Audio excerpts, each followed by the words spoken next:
بسم اللہ الرحمن الرحیم۔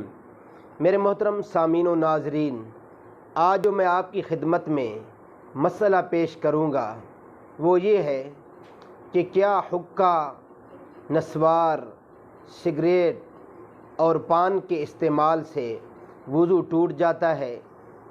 تو یہ مسئلہ آپ ذہن میں رکھیں کہ ان چیزوں کے استعمال سے وضو تو نہیں ٹوٹتا، البتہ اگر نماز پڑھنے کا ارادہ ہو تو اس کے لیے کلی کرنا ضروری ہے، کیونکہ اگر ہم کلی کیے بغیر ہی اور ان چیزوں کے استعمال کے بعد حقہ، نسوار، اسی طرح سگریٹ اور پان کے نماز پڑھیں گے تو ان کا ذائقہ اور ان کی سمیل یعنی کہ بو وہ منہ میں رہے گی اور جس سے نماز مکروہ ہو جائے گی۔